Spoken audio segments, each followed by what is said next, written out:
Okay, let's just go live, folks. How you doing? Chuck Holton here. It looks like we are live, except you know what? I'm going to make my microphone a little bit better. Uh, I'm waiting on Erick Stakelbeck to come on. He's running a little bit late.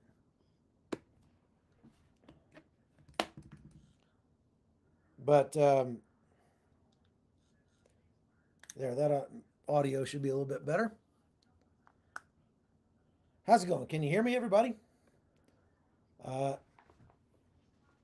okay, we got Fortville, Indiana, more volume. Okay, all right. I'll see what I can do about more volume.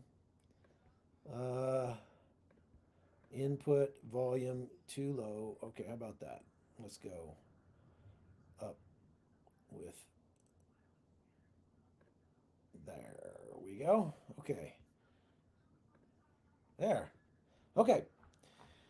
Now, as I said, I'm waiting for our guest, Erick Stakelbeck, to come on. So while we're waiting, let's answer a few questions. If you've got any questions, go ahead and put them up. I hope everybody had a great Christmas and really got to enjoy some downtime with your family like I did. I had a great time with most of my kids and all of my grandkids that are outside the womb. I've got two of them on the way. So, yeah, it was a great holiday for us and a nice, restful time, as it should be. So that's fantastic. Hope yours was the same.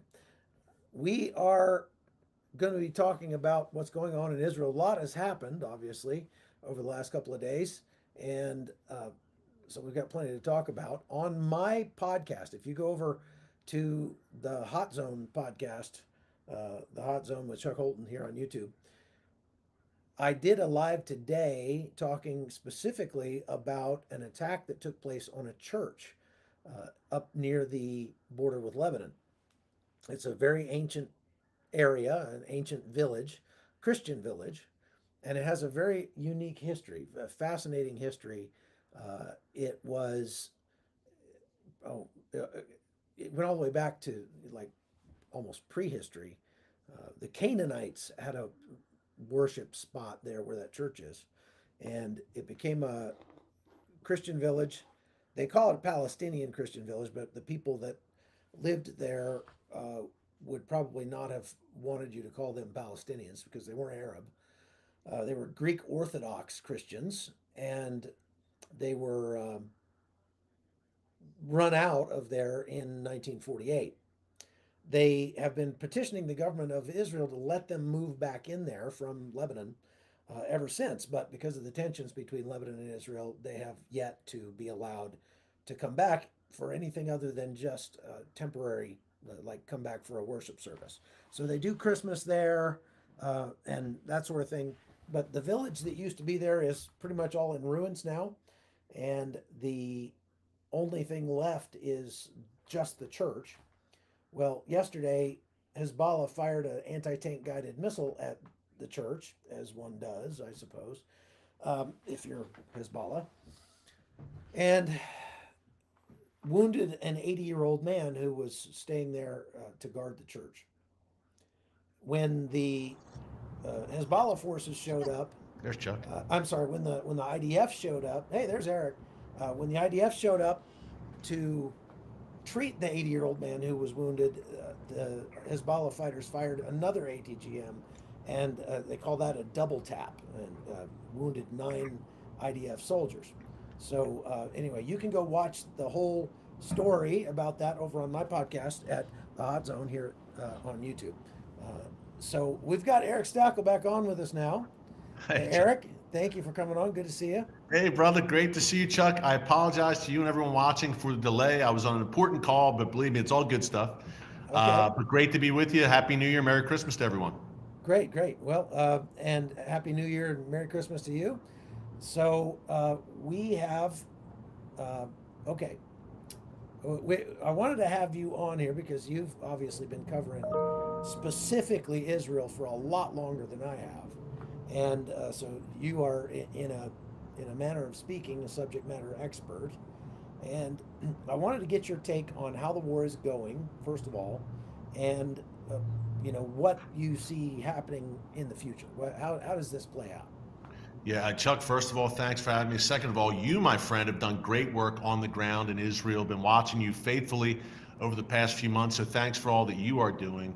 I think the war is going very well so far, and I say that not for my own expertise, but just in talking to Israeli military officials, current and former, it seems, Chuck, that they feel that they're a little further along in the trajectory than they expected to be, that they've made even maybe greater strides at this stage of the war. We're almost 3 months in now, hard to believe, from October 7th, but they're feeling pretty good about the progress they've made, but knowing also that there's a lot more to be done, in particular, that vast underground tunnel network. Now, the IDF controls, I think, at least over 50% of the above ground territory in Gaza right now, including most of northern Gaza. Fierce fighting, of course, in central Gaza, in southern Gaza. But Chuck, that underground network, they've called it Hamas's metro, stretching just tens and tens of miles underneath Gaza. That is a persistent problem. And I think the big question is, okay, how to solve that? Last week, we heard a lot of reports that the IDF was flooding the tunnels. We're beginning the process of flooding them with seawater from the Mediterranean. They've obviously conducted airstrikes to collapse the tunnels in on the terrorists. They've sent dogs down there. They've sent drones down there. They're trying a little bit of everything. But I think that's the biggest obstacle right now. Number one, destroying the tunnel network, which is vast. Number two, locating and eliminating Hamas's top leadership, in particular, Chuck, Yahya Sinwar, the head of Hamas in Gaza. And third, look, there's still over 100 hostages in Hamas captivity. And how do you get around that? And you have to think right now they are tightly secured, those hostages. They're such an asset in Hamas's view for them. But I think overall, Chuck, Israel has made very, very steady progress on the ground. Over the past few days, the casualty numbers, unfortunately, for IDF soldiers have risen as they're in this difficult nose-to-nose, hand-to-hand, house-to-house combat, still in pockets of northern Gaza, but also, of course, in Khan Yunis in the south, which is the second largest city in Gaza and really the power base for the leadership. But overall, I think Israel definitely has taken some major steps, Chuck, in the stated goal. And they have to meet this goal of decimating Hamas so that it never poses any sort of threat to the world's one and only Jewish state ever again. And we can talk about as well 2024 and what's going to all look like going forward, in particular Hezbollah, the greater battle that lies ahead. Yeah, right. So you really touched on that, the fact that Israel only wins one way, and if they accomplish their goal of getting rid of Hamas, they're not going to. If they do anything short of that, then they lose. It's kind of a binary choice at this point. But it seems like the entire world, including the United States, is trying to make sure that Israel stops short of its goal, which would mean losing. What do you think about that? Yeah, Chuck, you're exactly right. I feel like Israel is fighting with one hand behind its back in a sense, because you have the Biden administration, you have Europe, the UN, the EU, placing tremendous pressure on Israel to agree to a premature ceasefire. Now, last week we had the prime ministers of Australia, New Zealand, and Canada actually release a joint statement calling for a ceasefire.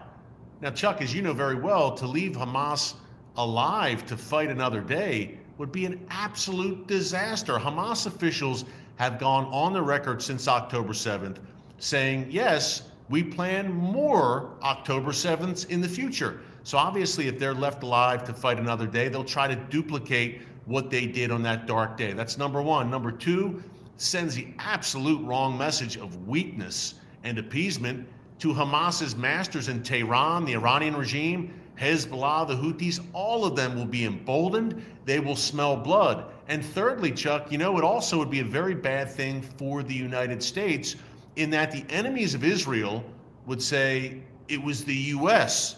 that pressured Israel into this ceasefire. So the U.S., by extension, will also look weak. It's a disaster across the board if Israel doesn't destroy Hamas and fulfill the stated goal of Israel's political and military leadership. Right. So what does that look like then? Destroying Hamas, I mean, they can destroy, if they say we're going to destroy anything that is uh, militarily related to Hamas, then they're pretty much going to have to bulldoze all of Gaza because they are finding that almost every building is booby trapped. Almost every Yeah. building has tunnel entrances, has weapons hidden in it, has rockets, next to it, whatever. And so, what does getting rid of Hamas actually look like in reality? Yeah, Chuck, a few points here to your point. Number one, Israel's chairman, their chief of staff for the IDF, as well as Yoav Gallant, the defense minister, have said in recent days, this war is going to take many months, if not years. So number one, as you just laid out, Chuck, it's a tough slog, and the entire Gaza is the largest terror base probably in world history in that tiny strip along the Mediterranean Sea, the vast underground network, the civilian homes, especially in Khan Yunis. Literally every home, Chuck, according to the IDF, is wired with, booby trapped, filled with weapons, and civilians are covering for Hamas. It's nasty, nasty business. And polls were recently released of the Palestinian people, including in Gaza, who say they support Hamas still, and perhaps in even greater numbers since October 7th, which I think gets to the second piece of this. Number one, realizing it's going to take a while. And as you said earlier, Chuck, with international pressure, how long does Israel have? So that's a factor there. But secondly, Benjamin Netanyahu released an op-ed in the Wall Street Journal on Christmas Day. He laid it out in three ways. He said there are three things. Number one, the absolute defeat of Hamas. Number two, the de-radicalization of Hamas, of Gaza, I'm sorry, not just Hamas. They can't be de-radicalized for the most part, but the population of Gaza. And number three, obviously, the demilitarization of Gaza, and I think by extension, the West Bank, Judea, and Samaria. But he mentioned, in terms of, okay, how do you do that, which you asked, Chuck, Netanyahu mentioned post-war Germany and Japan. In this op-ed he wrote for the Wall Street Journal as kind of a blueprint where you smash the ideology and then you go about the business, the long, hard business of just reforming, transforming the whole mindset, essentially, of that society and just bringing in a new way. Does that require, and people don't want to hear the word occupation, and Israel saying we don't want to occupy Gaza, and the world, the U.S. is saying you will not occupy Gaza when this is all done. Israel's talked about a buffer zone, creating a buffer zone between Gaza and Israel. But does that mean some sort of Sunni Arab coalition? The Saudis, Jordan, Egypt, not occupying Gaza, but getting involved in the rebuilding. A lot of questions and no easy answers to what this looks like in terms of post-war. And by the way, Ron Dermer, Bibi's closest advisor, is in D.C. this week, meeting with the Biden administration about exactly this, what comes next.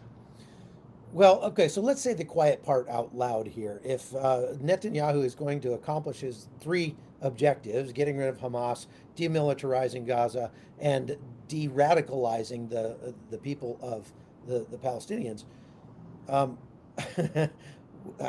don't think Germany and Japan are quite the correct the correct comparison to draw unless we want to firebomb Gaza like we did Dresden and drop a nuclear bomb like we did in Hiroshima.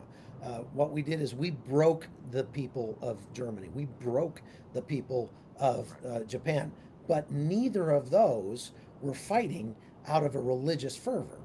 And so the problem we have here is that at its core, the conflict is between Islam and Judaism, or Islam in the West, more rightly put. And so outside of going into Gaza and Judea and Samaria and killing all their leaders and converting the rest of them to Christianity, we're going to probably see something more like what we did in the war against terror, where we spent 20 years, $1 billion a week, fighting that war. And when we got done, the Taliban still exists, Al Qaeda still exists, and oh, by the way, we invented a new radical Islamic jihadist terror group called ISIS because of that whole thing. Again, the common denominator being radical Islamic jihad, which, Yeah. so uh, Netanyahu, I'm less and less impressed with him as I get to know him better by reading his books and his articles. And when I read his book about how to counter terrorism that he wrote after the bombing of the Murrah Federal Building back in 1994, and basically his solution was to get rid of the Second Amendment in the United States.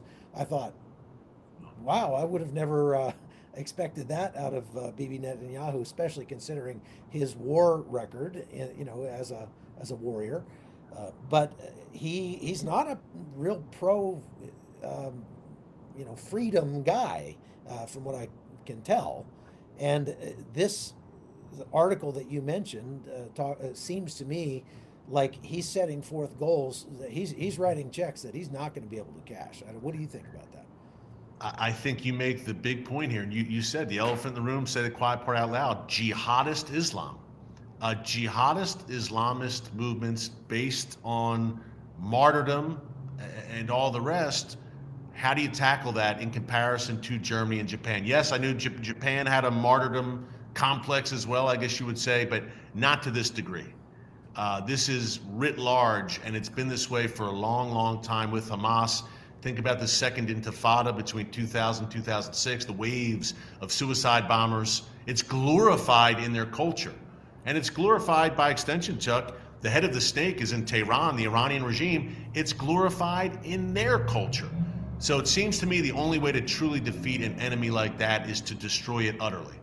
Which brings us back to the same question and the same issue. Okay, how do you do that? Does that mean leveling Gaza? How does the world react? I think you make a good point. And Israel's not going to do that. Right. So I think you well, make not only that, I mean, leveling Gaza would be one thing, and that in and of itself is not going to completely happen.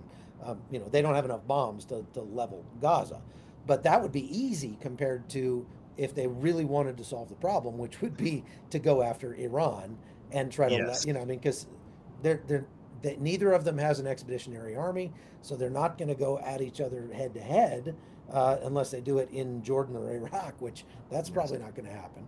And so it's most likely, in my opinion, that we're probably going to end up with some sort of compromise. And I think that the Hamas leaders are already fighting amongst themselves about what that's going to look like. Yahya Sinwar is saying, absolutely not. If you cowards would get behind me, we could go to war, total war against Israel, and we could wipe out Israel. And the leadership in Qatar, which is seeing their fortunes drastically reduced all of a sudden, the sacrificial cow is being, slaughtered right as we speak, and all their aid money is like, wait a minute. So they're saying, well, wait. Let's see how we can fit in to the Palestinian, the PLO or the Palestinian Authority after this is over. Talking about the day after. It seems to me like by setting out goals that are pretty much patently unreachable on their face, it's almost like the Arab trader who, when you ask him, well, how much for this T-shirt, and he says it's $75. He's trying to set the goal so far out there that you might end up compromising on $30 instead of $2, right? So, which is about what it's worth. I don't know. I could be wrong about that, but I read that article and I was like, he's setting forth goals that he just literally are not possible. And I think you mentioned it, Chuck. I think a good comparison is, the U.S. went into Afghanistan, obviously, after 9/11 with the goal of destroying the Taliban, destroying Al-Qaeda, decimated them for sure, at least Al-Qaeda, but then it became a sustained campaign over the years, targeted strikes. And is that what it gets to with Israel and Hamas, where Israel does make a massive dent, and Sinwar is eventually eliminated and people like that, but the ideology in some form or fashion still lives on in Gaza, and Israel creates a buffer zone, but has to carry out pinpoint strikes and things of that nature, which Israel, frankly, that was kind of the strategy Israel used in decades prior with Hamas and Islamic Jihad in Gaza. They would take out leaders from time to time, and even Hezbollah further back. So is that what this kind of, I don't want to say morphs into, but is that where it's eventually going, where Hamas is mostly defanged? Right. I think what But they have to do, Eric, is I think they have to, reboot the Gazan economy. I mean, we're getting rid of your government. Hamas is done. We're going to blow up anything that's even remotely related to Hamas, to include schools that have Hamas stuff in it, anything we find weapons in it, anything that's booby trapped. We're going to level the whole thing. And then we're going to create a buffer zone of 1 kilometer around Gaza, and it's a no man's land. If you get caught in there, you're dead. And then we're going to pull back. We're going to leave. And you guys rebuild it any way you want. Doesn't have to be a Jeffersonian democracy. But the moment you start to threaten Israel again, the moment there is a burning kite that comes flying over from Gaza, the moment that there's a tunnel that's being dug under our safe zone, whatever you want to do, the moment that happens, our full force of our military will come back in there, and we'll go through this process all over again, and we'll reboot your country. And forget about this proportional response. We are going to commit to a disproportionate response. We're going to commit to hitting you so hard you will wish you were never born every time you become a threat to us from now on. And you know what? I'd say that maybe once or twice they end up having to do that, and then those people learn that, hey, maybe we need to leave Israel alone. The other option is to try to do some sort of system where you keep IDF troops in there, and then it becomes an insurgency. This is where the U.S. went wrong with Afghanistan and Iraq. Once it became an insurgency, we were done. We were never going to win that. And so right now, Israel is on the offensive. They're pushing hard, and it is so far not an insurgency, because they're like, you civilians, you clear out. But when they let the civilians come back in and mix with IDF so that the enemy can pretend to be civilian right up until the moment he's trying to blow you up, then Israel loses. I think that they just haven't laid down yet at that point. But they have to keep that from becoming that 20-year insurgency that we saw. And if we've learned anything from Iraq and Afghanistan, that's the lesson that Israel needs to take. What do you think about that? No, I think Israel does not want to get in that very precarious position that you just laid out, Chuck. I don't think Israel wants to occupy Gaza. And like you said, once the dust settles and the civilian population kind of starts blending back in, that's not a good scenario for the IDF at all. And we've seen that over the years. We've seen that in the West Bank, Judea, and Samaria. In Jerusalem, we've seen IDF soldiers attacked. And Gaza, obviously much larger radicalization problem even in those areas. So I think that's definitely something Israel wouldn't want to do. And quite frankly, I think they're still trying to figure it out. What does this look like when the dust settles? And I don't think anyone has the answer yet. Yeah, but you're right. You lay out some, go ahead, Chuck. Well, especially when it comes to Judea and Samaria, they could potentially do what I just laid out in Gaza, but they can't do that in Judea and Samaria. It's too large. They're too interwoven with Israel, with the rest of Israel, and there are 500,000 Israelis living in there. So unless you are willing to, and I don't think they are, and neither would the world be, willing to ethnically cleanse either Gaza or the West Bank or both, then they may be able to accomplish this in Gaza.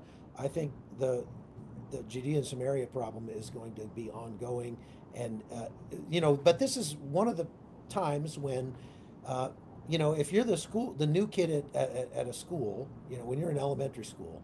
I moved to Texas when I was in 10th grade, and went to a new high school for the first time. And the first time you walk into that school and some kid starts picking on you, you've got a choice to make. You start getting bullied. Either you're going to slap that kid so hard and right so that everybody can see and make sure everybody goes, oh, that's somebody we don't mess with, or you're going to end up getting bullied for the rest of your time at that school. That's your only two options. And so that's what deterrence is all about.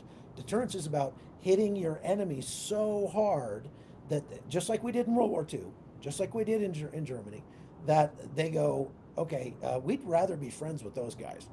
Uh, and if they can do that in Gaza, then maybe that lesson will carry over to Judea and Samaria as at least as much as possible. But again, you've got the Yeah. whole Islam problem.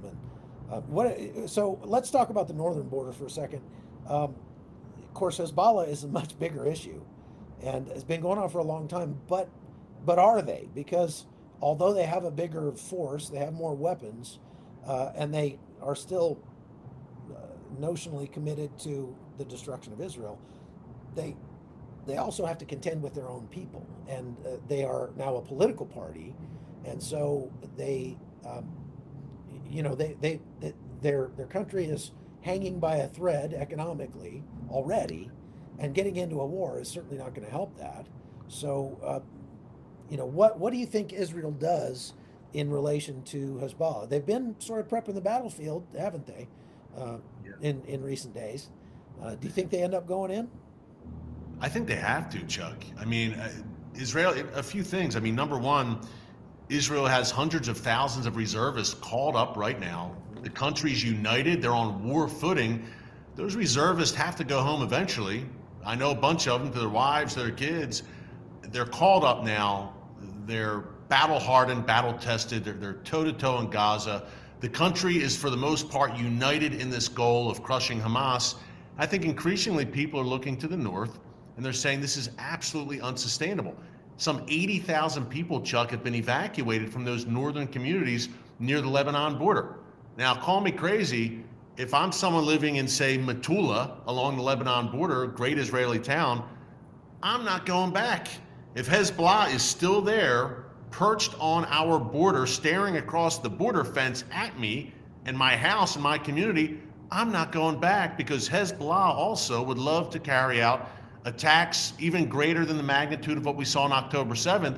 And it's interesting, Chuck, in talking to Israelis over the years, what we saw on October 7th, they were more concerned about that coming from the northern border, from Hezbollah, because Hezbollah had talked about it frequently. Hassan Nasrallah, the leader. Yeah, the leader of Hezbollah, Sheikh Hassan Nasrallah, had talked about invading the Galilee in speech after speech. And there was a network of terror tunnels uncovered there along the Israel-Lebanon border by the IDF a few years ago. I was in one of them, going down into the bowels of hell in one of these Hezbollah tunnels. But I think when you lay out that scenario, how does the north of Israel go back to any semblance of normalcy, and the economy there, by the way, as well, if Hezbollah is still there at full strength on the border? It's a non-starter. So what Israeli military officials have said, for starters, look, we want to push Hezbollah back some 18 to 20 miles beyond the Litani River. Mm-hmm. They said ideally the UN and the international community would come in with a diplomatic solution, and we wouldn't have to go to war with Hezbollah. I don't think that diplomatic solution is going to happen. They tried that since 1969 or whatever. I mean, UNFIL is probably the most worthless of all the worthless UN agencies. Oh yeah. The 1701, I guess, is the UN resolution. Is that right? 1701, 1709? Yeah. Whatever it was that. Yeah, UNIFIL and the blue line there. Well, and I just said they would move back behind the Litani River. But there was another UN resolution, it was like 1510, that said that Hezbollah would be disarmed. And they didn't follow that one either. If they followed that one, then the 1701 wouldn't matter that much. It's gone in the opposite direction. Right. I mean, I think in 2006, Chuck, that last war between Israel and Hezbollah had, I might be wrong here, 10,000, maybe even less rockets. Now they've got at least 150,000. That's how much they've built up over the past 17 years. I just don't think it is sustainable for Israel to continue to live under that kind of threat. And Iran has been holding Hezbollah in reserve largely, I think. It's the most dangerous proxy for Iran, obviously, the most lethal proxy. I think Iran has held them in reserve, the main reason, Chuck, in terms of, okay, if and when Israel strikes Iran's nuclear facilities, then Iran unleashes Hezbollah as the response against Israel. That's kind of what I've been thinking about it over the years. Why haven't they used Hezbollah yet? Why are they holding them in reserve? It seems that is what Iran is holding over Israel's head if Israel strikes those nuclear facilities. It would seem to me that if Israel could strike Hezbollah preemptively, that would be a wise thing. Deterrence obviously didn't work with Hamas. We learned on October 7th. And in the long term, I don't think it's going to work with Hezbollah. Well, it's not going to work with Iran as long as Iran is paying the bills there. And you're right. If they strike Iran and Iran unleashes Hezbollah, maybe it would be better if they were to degrade Hezbollah to the maximum extent possible before doing that. And that day may come where they have to strike Iran sooner rather than later. It looks like they are trying to continue and make nuclear capable material. And that's kind of slipped below the radar screen, Chuck, since October 7th. We haven't heard much about Iran's nuclear weapons program since October 7th. Obviously, with everything going on in Gaza and up north, and the Houthis in Yemen, all Iranian proxies, this Iranian ring of fire that surrounds Israel.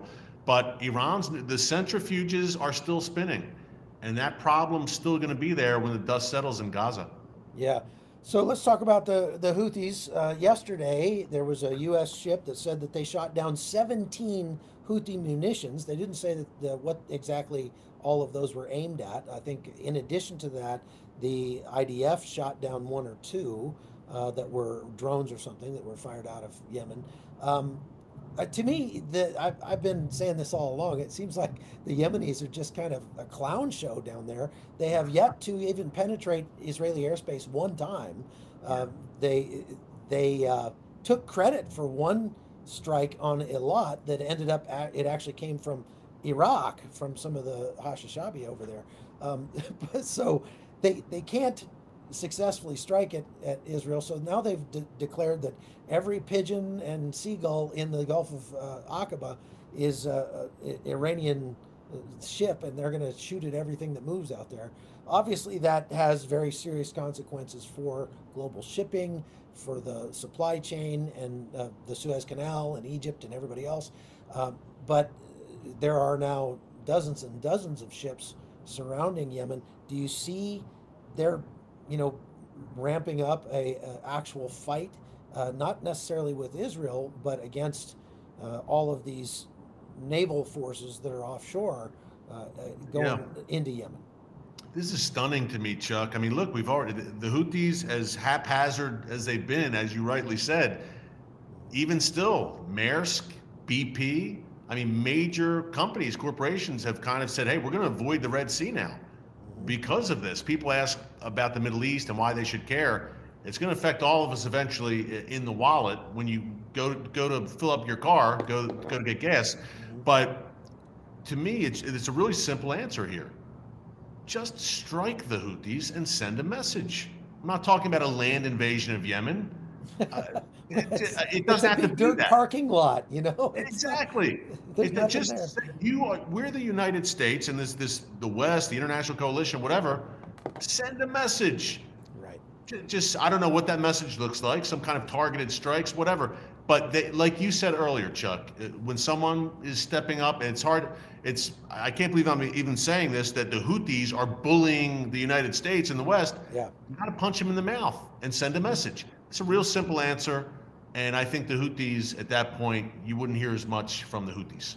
Well, the moment that we don't, what that would do is it would strengthen our position in the Middle East. It would strengthen our position vis-a-vis Saudi Arabia, which, that's a good thing.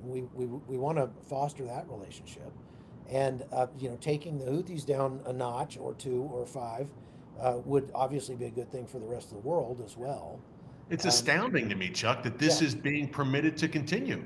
As you said, on a daily basis, unabated, they're launching rockets, missiles, and drones at U.S. destroyers in the Red Sea in the direction of Israel. Now, thank God, they've all been shot down, all these projectiles, but they're doing it every single day boldly, and they're boasting about it, and no one has responded. The United States has stood by and just watched all that. Yes, shooting them down, yes, but eventually, if you don't send a message, they're going to keep doing it and keep doing it in bigger and bolder fashion if we don't do something about it. Go beyond the music videos that they're making so far. On that same note, though, the Hashishabi in Iraq has been striking U.S. bases. Christmas Day, we had 3 U.S. troops wounded, and so far it seems like all that we've been doing as far as response has been to blow up some empty warehouses that belong to the Iranian Revolutionary Guard Corps. Yeah. It doesn't seem to be doing much in the way of deterrence. And I No. don't think that the Biden administration understands deterrence very well, watching their response to these attacks. Yeah, Chuck, clearly the Iranian regime and its proxies in Iraq are not getting the memo. Yeah. Clearly the attacks, as you said, the Biden administration, the response by the Biden administration since January 2021 has been insufficient.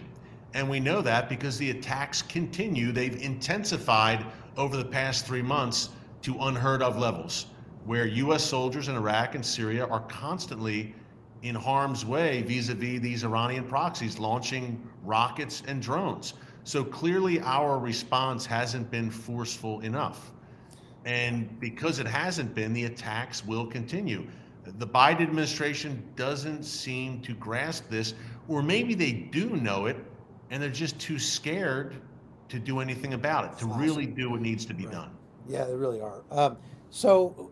With this feckless response and them pressuring the Israelis to essentially lose the war, Israel is having to sort of stand up to its biggest ally and tell them, hey, we appreciate you, but we're going to keep doing this with or without you. Do you think if the U.S. decides to stop supporting Israel in this, that they can continue, and do what they need to do? Well, I think Israel's in a tough position in that it is so reliant on U.S. munitions and rearmament. And I think this has been a wake-up call, Chuck, for Israel. When you have a left-wing administration in the U.S., not always great for Israel in a time of war, needless to say. And look, Israel is, to a great degree, reliant, again, on U.S. military hardware. I think that's been pretty clear here. And I don't know what the answer is in terms of Israel, more domestic production. I don't know how Israel certainly has the brilliance and all of that, but just the sheer manpower and the numbers needed, the factories, everything else, it's going to be a long-term project, I think, for Israel to become less dependent on the United States. But I think they need to commit to doing that because the Biden administration, look, at least there have been public pronouncements of support for Israel for the most part. But behind the scenes, they're putting the pressure on Israel relentlessly. No coincidence that Blinken, the Secretary of State, will be back in Israel in the coming days. We've seen Lloyd Austin there. We've seen Jake Sullivan, the National Security Advisor, there. And the message is the same in these meetings. Pressure on Israel, just holding Israel to completely unrealistic expectations when it comes to civilian casualties, to timetables, etc. So I think it's been a wake-up call for Israel to see that, man, we really need to wean off of this reliance and produce more domestically. Now, or buy it from somewhere else. There are lots of places they could buy it. Chuck, the fear is, do they turn into the arms of China or Russia? That's a concern, that Israel looks elsewhere. But if the Biden administration or any administration is hostile to Israel, then Israel will feel a necessity, out of necessity, to look elsewhere. So I'd say this administration, look, I think it was worse under the Obama administration, at least the optics and the public response in terms of how they treated Israel.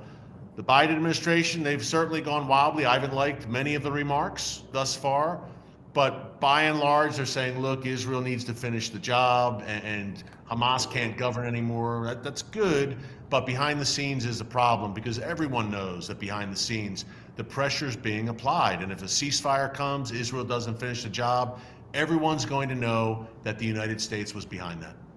Yeah, absolutely. Well, so I got one more question for you. Before we do that, though, I want to have you tell people where they can find you and how they can subscribe to your YouTube channel and that sort of thing. So go ahead and do that. Oh, Chuck, thank you so much, man. WatchmanTV.com on YouTube. That's MAN, WatchmanTV.com.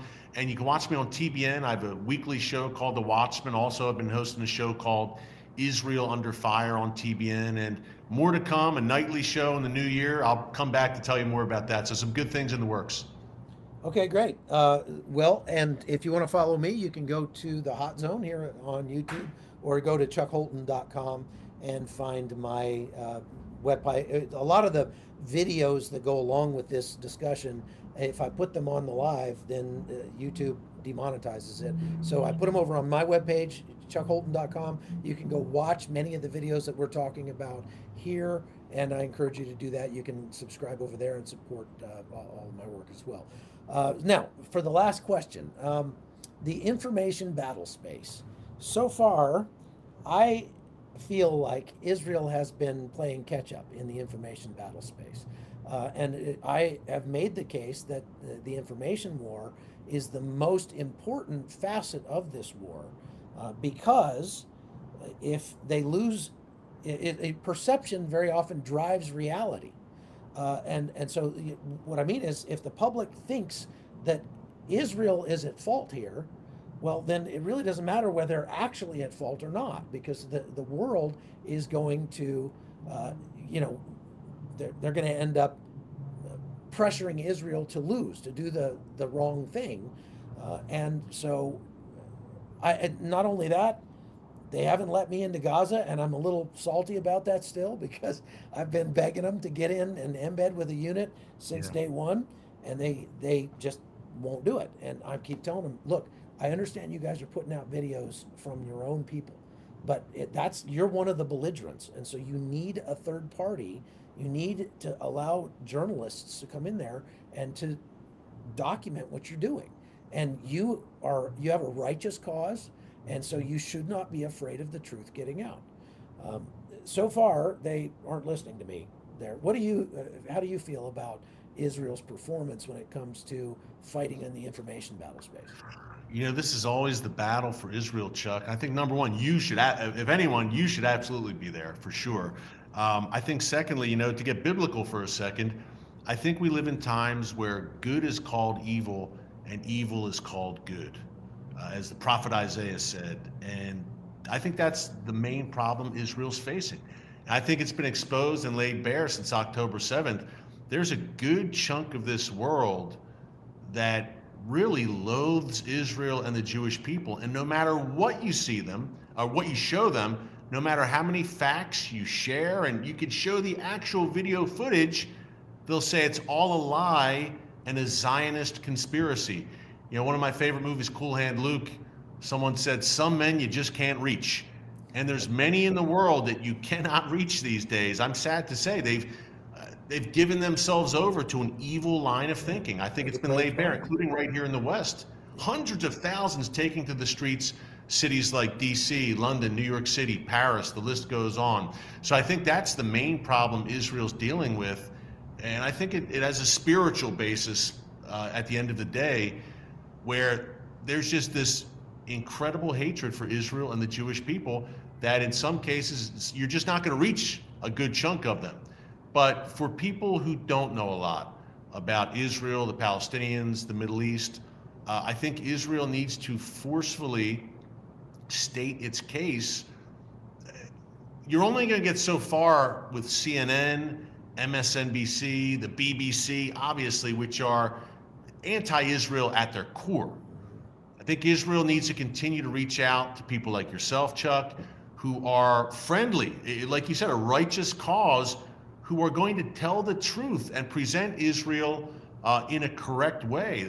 Tell the truth about what's going on the ground. And this is what Israel's really all about. They have extraordinarily strict rules of engagement. They go to extraordinary lengths to avoid civilian casualties. So I think Israel should put less onus, and I've said this for years, and I've told Israelis this, put less onus on trying to appeal to BBC and CNN and change their minds, and more onus on people who are like-minded, who are shoulder to shoulder with you, who want to present your side of the story and present it in an accurate way. I hope that if anything comes out of this conflict, that Israel will come to a better understanding of how much we Christians, and especially evangelicals, really love them. Because I don't think that has been reciprocated very well in times past. But they're starting to understand, like, oh, you guys are the ones that are actually here standing with us. It's a spiritual battle. Yeah, you're right. You're right. Well, in that vein, We always try to pray at the end of these things. So would you do us a favor and pray for us as we leave? Absolutely. Well, Lord, first of all, I thank you for Chuck, God. I thank you for his brave work on the ground, not only in Israel, God, but in hot spots throughout the world, throughout the years, Lord. Continue just to keep Chuck safe, surround him with your angels with flaming swords, Lord, a mighty hedge of protection wherever he treads his feet, God, in the days to come. Also protect his family, God. Give them your peace. Give Chuck and his family your perfect peace, God. I pray blessings on him, his ministry, all the work he's doing, podcasting for CBN News. Expand his territory for such a time as this in 2024. And God, we also pray for Israel, Lord. We pray for your hedge of protection over your land, God, over your people, over the soldiers of the IDF, God. Go ahead of them, Lord. Fight this battle and go ahead of them.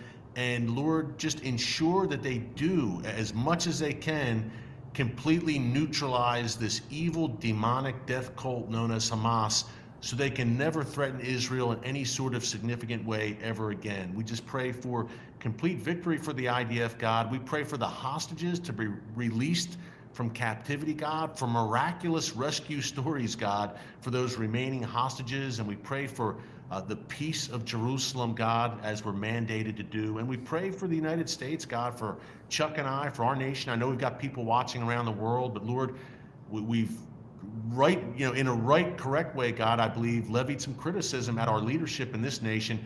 Give them wisdom and discernment, and both for U.S. leadership and Israel's leadership. God, I pray that they call on you, that they call on your name, God, now more than ever. And God, we just pray this in your mighty name. Amen. Amen. Thank you, Eric. I certainly appreciate it. Folks, please Good hit job. that like button and subscribe here on CBN's YouTube channel. Also, you can donate to CBN if you'd like to keep us on the air. You can go to cbn.com and do that, or you can donate right here with one of those super thanks things here on the live every day that we do. So God bless you all, and